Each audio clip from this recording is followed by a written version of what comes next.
You're not supposed to leave. You're supposed to compete, she yelled after kissing another guy at a party, to make me jealous. I said, congratulations. You made me something better, single, and walked out. She followed me to the car, banging on the window. I drove away. Hey viewers, before we move on to the video, please make sure to subscribe to the channel and hit the like button if you want to see more stories like this. Thanks. The music was a dull throb in my chest, and the air in Jake's apartment was thick with beer and cheap cologne.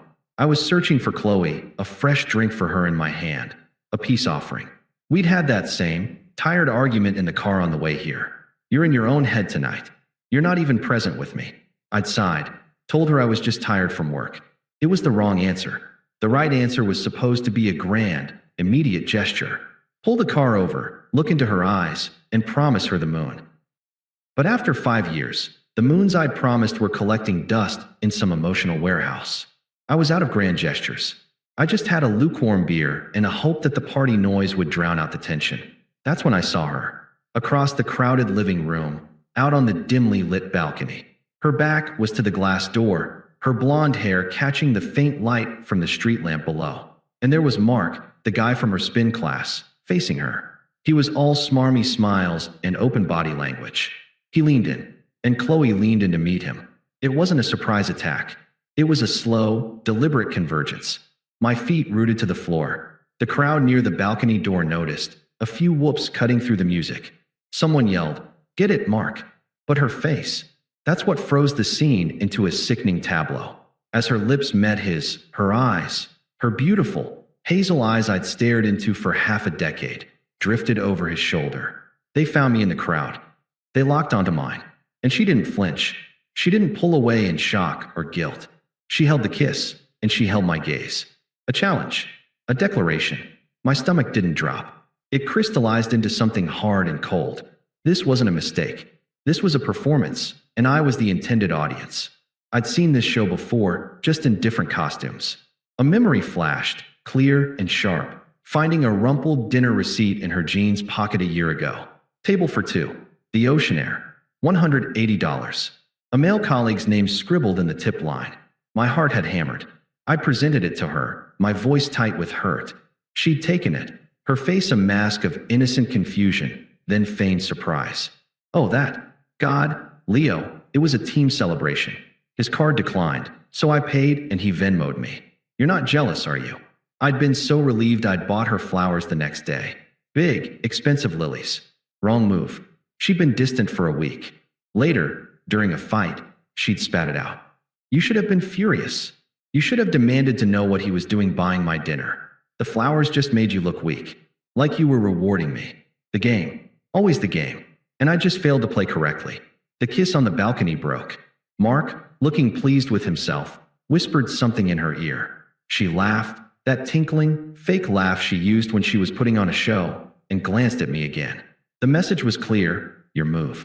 The cold crystal in my gut spread through my veins. The noise of the party faded into a distant hum. I placed the 2 beers I was holding carefully on a nearby bookshelf. I felt remarkably calm. The confusion, the searing hot pain of betrayal. It was there, but it was buried under miles of this new, glacial clarity. I walked to the balcony door. The small crowd parted for me, sensing drama. I slid the door open. The cool night air hit my face. Mark saw me first, his smirk faltering. He had the decency to look like a kid caught with his hand in the cookie jar and took a half step back. Qley turned. Her cheeks were flushed, her eyes bright with adrenaline and victory. She was braced for a scene. She was ready for the fight. She was hungry for it. Leo, she said, her voice a mix of defiance and mock surprise. There you are. I was looking for you. I didn't look at Mark. Get lost, I said, my voice flat. He didn't need telling twice, slinking back into the party like a shadow. It was just us two on the balcony. The distant city sounds filled the silence between us. What? She demanded, crossing her arms. You've been ignoring me all night. Don't look at me like that. Like what? Like I just committed a crime. It was just a joke, Leo, to wake you up. She took a step closer, her scent, the perfume I'd bought her for her birthday, hitting me. It felt like a violation. See, she said, a triumphant little smile playing on her lips. The same lips that were on Mark seconds ago. Now I have your attention. Was that so hard? A joke? A wake-up call? The script was so familiar it was pathetic. The receipt, the accidental text messages from exes left on read on her screen, the stories about guys hitting on her at the gym, they were all flares shot into the sky, demanding I scramble the jets and come to her rescue. To prove my love through the intensity of my jealousy. And I always had. Until now. The last of the emotional static cleared. The picture was perfectly sharp, and it was ugly. I looked at her, the woman I thought I'd build a life with, and I felt nothing but a profound, weary distance. She misread my silence for speechlessness, for the prelude to an explosion. She pushed harder. Well, aren't you going to say anything? Or are you just going to stand there and pout? I took a slow breath. The cold inside me was absolute. It was peace. Congratulations, I said, my voice quiet, steady, and utterly empty of the fire she wanted. You made me something better, single. Her triumphant smile vanished. Confusion, then disbelief, then anger flashed across her face in rapid succession. I didn't wait for the next line. I turned my back on her and walked toward the balcony door. Leo, her voice cut through the night, sharp and commanding. Where are you going? I slid the door open and stepped back into the wall of sound. I didn't look back.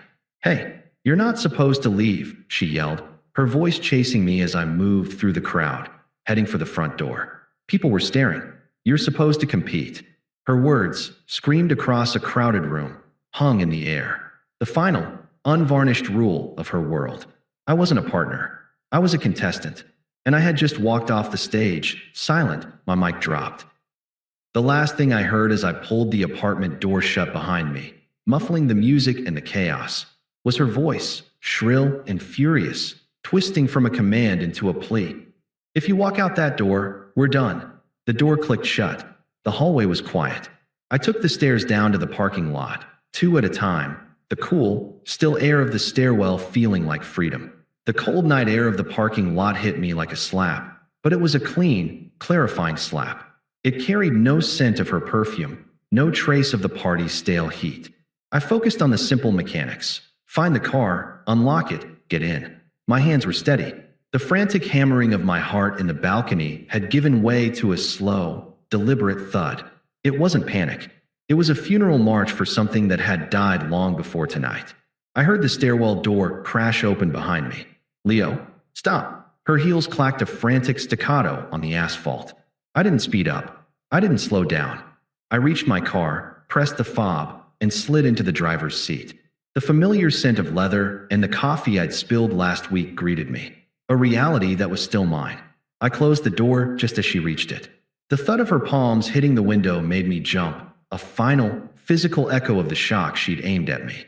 Open the door. Her voice was muffled but sharp, distorted by the glass. Her face was pressed close, mascara starting to smudge under eyes wide with a new, raw panic. You're overreacting. It meant nothing. I put the key in the ignition. The dashboard lit up, a constellation of familiar, mundane lights. The fuel gauge was low. I made a mental note to fill up tomorrow. Leo, listen to me. She was banging again, a rapid, desperate percussion. You're really going to throw away 5 years because of a stupid kiss? A kiss? It was to make you jealous, you idiot. Because I love you. The word, shouted through a pane of glass, had the weight of a feather. It meant nothing. It was just another tool in the game. Say you love me to get the reaction. I looked at her, really looked at her. The beautiful, furious, terrified face of the woman who had just staged my public humiliation as a test of devotion. I felt a distant pang, like remembering the plot of a sad movie I'd seen years ago. But I didn't feel hers. I was already gone. I started the engine.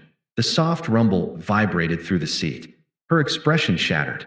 The anger melted into pure, unscripted fear. The performance was over. This was real. She hadn't written this scene. Please, she screamed, her breath fogging the glass. Leo, please. I'm sorry. Okay, I'm sorry. Just open the door. We can talk about this. Sorry. The word she'd wielded as a weapon before. Sorry you made me do that. Sorry you can't take a joke. Sorry you're so sensitive. This sorry sounded different. It was the sorry of consequences, not manipulation. It was too late. I shifted the car into reverse, my movements calm, precise. I checked the mirror. Don't you dare, she shrieked, her fists pounding now. If you drive away, it's over. For real. You'll never see me again. Do you hear me? You're making a mistake. I let my foot off the brake, and the car began to roll backward. She stumbled, keeping up for a step, her hands sliding off the window. For a second, our eyes met through the glass. Her face was a mask of utter, bewildered devastation. She hadn't lost her boyfriend. She'd lost her audience. Her favorite player had quit the league. I turned the wheel, shifted to drive, and pulled away. In the rearview mirror, I saw her standing alone under the orange glow of a parking lot light. She grew smaller and smaller, a solitary figure in a too small dress, her arms hanging limp at her sides, until I turned the corner and she disappeared from view. The silence in the car was immense. It wasn't empty. It was full. For the first time in years, the silence wasn't something to be anxiously filled with a promise, a plan, a grand gesture. It was just peace. It was mine. I drove straight to my apartment. Not our apartment. She'd never officially moved in, but her presence was an occupation. The throw pillows she'd picked out, the specific brand of fancy hand soap by the sink, the drawer full of her hair ties and forgotten lip glosses. I walked in and stood in the center of the living room. I didn't cry. I didn't break anything. I just breathed. Then, I got to work. I took the empty cardboard box from a recent online delivery. I went to the bathroom first. Her shampoo, her expensive face creams, the pink razor. Into the box. I cleared the drawer. Hair ties, bobby pins, 2 tubes of that lip gloss. The living room, a novel she was reading, a charging cable she'd left. The kitchen, her favorite mug, a half-empty bag of coffee she liked. It was a clinical, unhurried process. With each item, the cold certainty inside me warmed slightly, not with feeling for her, but with a reclaiming of space. My space. My phone, which I'd silenced at the party, lit up on the counter. A cascade of notifications. Qley, 12 missed calls. Qley, call me. Qley, we need to talk. Qley, you're being childish. Qley, I'm sorry. Please. Qley, answer your phone. I didn't. I picked up the phone, went to her contact, and hit block. Then Instagram. Block. Facebook. Block. It wasn't an act of anger. It was digital housekeeping. I was drawing a border. I placed the sealed box by the front door. I'd drop it at her place tomorrow. Then, I sat down on my now uncluttered couch, in the profound quiet, and stared at the wall. The betrayal replayed, but it was distant. The dominant emotion wasn't hurt. It was exhaustion. A deep, bone-level fatigue from a 5-year competition I never signed up for. And then, beneath that, a fragile, new thing, relief. The first week was a study in silence. The kind of silence that feels loud after years of constant emotional weather. I went to work. I came home. I cooked simple meals for one. I started reading a book that had been gathering dust on my nightstand for a year. I didn't cry. I didn't rage. I just existed. And in that existence, I began to remember who I was when I wasn't preparing for the next test. The messages started coming through the only remaining cracks in the wall. Mutual friends. Jake, party host, hey man, heard about the drama. Chloe's a mess. She's saying it was just a stupid prank that got out of hand. You know how she is. Might be worth hearing her out. I stared at the text. You know how she is. The universal excuse for people who treat love like a combat sport. I typed back a simple, unemotional truth. Me, I do know how she is. I'm done. He didn't reply. Then, from her best friend, Sarah. Sarah, Leo, I'm not taking sides, but she's really devastated. She's crying all the time. She knows she screwed up big time. Can't you just talk to her? For closure? The manipulation was secondhand now, funneled through a proxy. Crying all the time. Devastated. The goal was clear. Provoke my protector instinct. Lure me back into the arena with the promise of being her comfort from the pain she'd caused. I saw the trap with crystalline clarity. Me, my closure was walking out. She'll have to find her own. Sarah, that's cold, dude. After 5 years. I didn't respond. I wasn't cold. I was sterile. I was healing, and I couldn't risk infection. The grapevine, which I did not tend to but could not help but hear whispers from, began to bear bitter fruit. I heard it from a coworker who was friends with someone in Chloe's spin class. So, apparently your ex and that Mark guy are a thing now, he mentioned awkwardly by the coffee machine. I took a sip. Okay. He seemed surprised by my non-reaction. Yeah, I guess it was pretty fast, huh? I wouldn't know, I said, and meant it. The next update, a few weeks later, was more detailed. Sarah, perhaps hoping to elicit a reaction, sent a more dramatic missive. Sarah, I guess you got what you wanted. She's a wreck. Mark used her for a couple weeks and ghosted her. Told her she was too intense. Real classy guy you let her run to. The blame shifting was impressive. You let her run to. As if my non-participation was an act of sabotage. I didn't reply, but the karma was noted. Poetic, almost. The prop in her play had rejected the lead actress for overacting. The final social update came through Jake again, who'd been mostly quiet. Jake ran into Qley at the store. Looks rough. She's kind of burning bridges. Yelling at everyone for not being on her side. It's a mess. Anyway, hope you're good, man. The report was clinical, but the subtext was clear. Her support system, the very audience that had hooped at her performance, was growing tired of the endless, one-woman show. The drama had no target anymore, so it was splashing on everyone nearby. Too intense. Meanwhile, my life was undergoing a quiet renovation. I joined a gym, not to get revenge fit, but because I had time and needed an outlet. I reconnected with an old friend from college for a beer, and we talked about baseball and work, not relationships. I deep cleaned my apartment. The box had been delivered the day after the party, left on her doorstep without a note. I'd driven away before she could appear. One Saturday afternoon, a month in, I was assembling a new bookshelf, something I wanted, with clean, modern lines, not the rustic chic she would have insisted on. The sun was streaming through the bare windows. My phone buzzed with an unknown number. A part of me knew. I let it go to voicemail. An hour later, a notification popped up. Voicemail received. I finished tightening a bolt, wiped my hands, and played it. Her voice was thinner, stripped of its performative edge. It was just shaky and sad. Leo? Hi, it's me. I miss you. I've been doing a lot of thinking. That night, I was so stupid. I was scared you were falling out of love with me. A long pause, a shaky breath. Mark was nothing. A mistake. You're everything. Can we please just talk? Get coffee. I saved the voicemail. Not as a keepsake, but as evidence. Evidence of the shift. The manipulation was still there. I was scared, but it was underscored by a genuine tremor of loss. It didn't move me. It was like hearing a recording of a storm from inside a strong, warm house. I deleted it. Then I blocked the number. The quiet dignity wasn't a strategy. It was a state of being. By refusing to compete, I had disqualified myself from her game entirely. And from the peaceful sidelines, I watched as the game, deprived of its primary opponent, began to consume itself. The voicemail was a tremor, but the earthquake came on a Tuesday evening 2 weeks later. I was at the gym, halfway through a set of deadlifts, the burn in my muscles a clean, honest pain. It was my new temple, a place of repetition and clear progress. No games, just gravity. I saw her reflection in the mirror before I saw her directly. A flash of blonde hair near the water fountain. Qley.